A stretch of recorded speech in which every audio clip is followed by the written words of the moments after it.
Kemarin lewat di beranda saya satu podcast dari Buya Yahya, teman-teman. Yang dimana Buya Yahya ini berdialog dengan Faang Wali dan satu lagi orang yang selalu ngakak di video itu ya, ketawa lepas terus, ketawanya ngakak habis-habisan. Ingat mati. Tapi begitu itu kenapa lagu harus ada di karaoke? Gitu. Saya nontonnya geli ya. Dan setelah saya menyimak, ada pernyataan dari Buya Yahya bahwa memesankan kepada Faang Wali bukan untuk berhenti main musik, tapi malah disuruh melanjutkan untuk menciptakan lagu tentang perdamaian. Mungkin untuk menyaingi siapa namanya?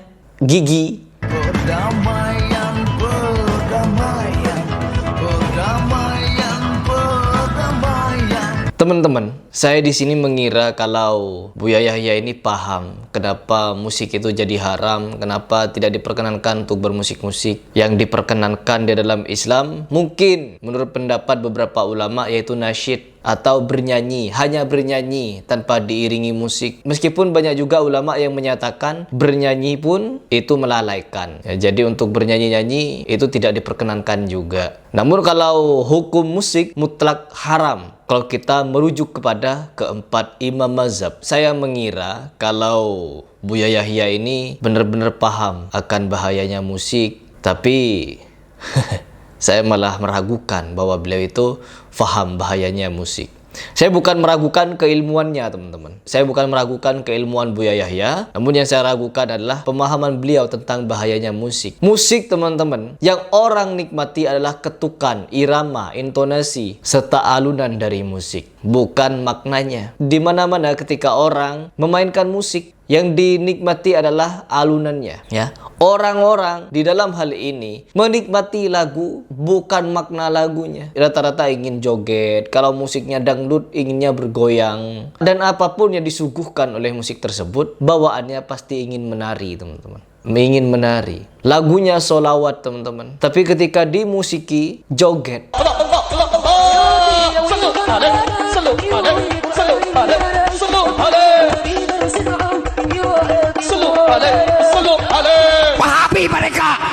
Jingkrak. Laki-laki perempuan joget bareng, teman-teman. Tidak memikirkan makna dari liriknya. Tidak ada. Apa kata Faang Wali? Kemarin saya buat postingan di Instagram saya dan saya tag langsung Buya Yahya yang menjadi narasumber di situ untuk memberikan hukum, tetapi tidak ada respon. Ya meskipun beliau notice lah terhadap postingan itu, tidak ada respon. Yang penting saya sudah menyampaikan langsung kepada yang bersangkutan. Saya bukan ingin menasehati dan bukan ingin membujuk yang bersangkutan agar sefaham dengan saya. No, tidak ada sama sekali. Yang saya paparkan di media sosial adalah dampak dari musik tersebut. Musiknya, saya ingin mengajak kalian untuk menyaksikan bersama. Meskipun lagunya tentang ingat mati, ingat sholat, ya, dan lain sebagainya, jika diiringi dengan musik, apalagi musiknya seperti itu hentakannya, maka yang akan terjadi kepada para penonton apa? Jogetan. Kita simak videonya. Pas saat gue lagi megang minuman gitu kan, saat perempuan tiba-tiba temen gue nyetel lagu deng.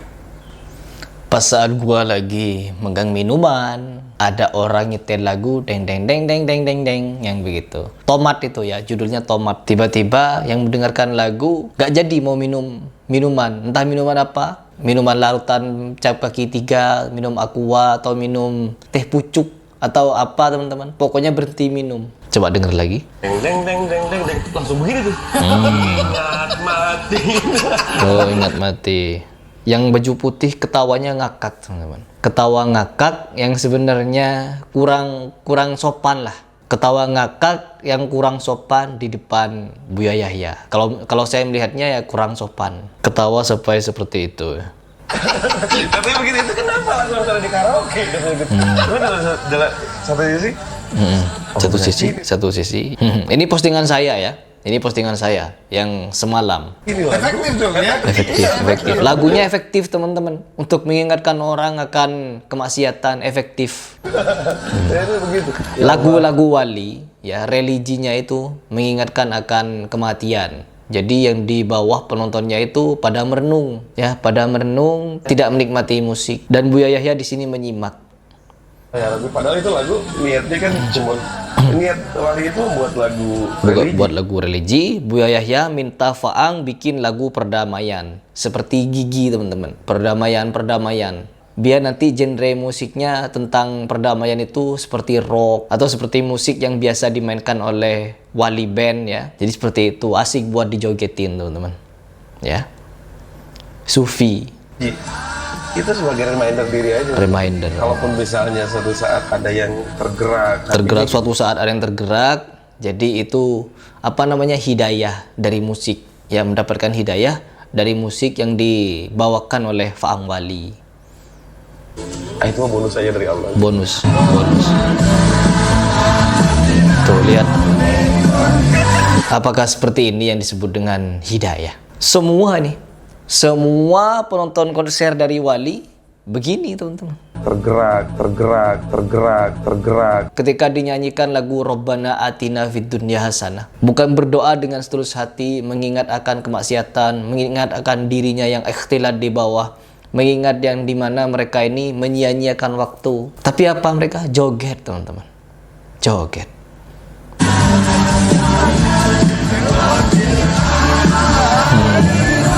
Apa di bencong ini? Ini sama seperti bencong. Saya menyebut seperti ini bukan rasis, teman-teman. Karena memang di masa Nabi pun orang-orang banci seperti ini tuh dibenci, ya. Dibenci, laki-laki yang menyerupai perempuan, perempuan menyerupai laki-laki, dibenci. Apalagi dalam hal seperti ini. Tidak apa-apa saya sebutnya bencong, teman-teman. Tuh. Laki-laki perempuan joget bareng. Robana katanya. Lihat wallpapernya, wallpaper di belakang, background wallpapernya.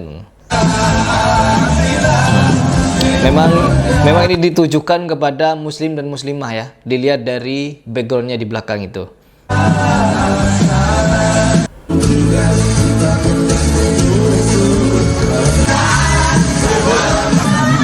Lihat musik-musiknya. Ada ustadz.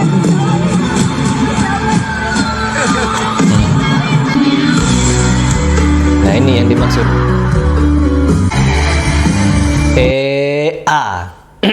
Lagunya tobat maksiat. Yang di bawah ngapain ketika mendengar lagunya? Tobat maksiat. Ya Allah, kasihan, teman-teman. Saya malah kasihan kepada mereka ketika salah faham, ketika faham mereka seperti ini. Dan Buya Yahya malah memberikan ridho, teman-teman. Ya Allah, Buya Yahya di sini tidak salah. Mungkin beliau hanya kurang faham terhadap dampak dari musik, teman-teman. Karena memang ada hadis yang menyatakan akan ada dari kalangan umatku yang menghalalkan khamar, yang menghalalkan sutra bagi laki-laki, dan menghalalkan musik. Ya, ma'azif. Ada yang mengatakan ma'azif itu adalah alat-alat musik. Tapi Buya Yahya tidak mengartikan ma'azif itu sebagai alat musik, tetapi sesuatu yang melalaikan, katanya. Apakah iya orang mendengarkan musik yang dimainkan oleh Wali Band ini menjadi taat? Apakah tidak lalai? Apakah bertaubat?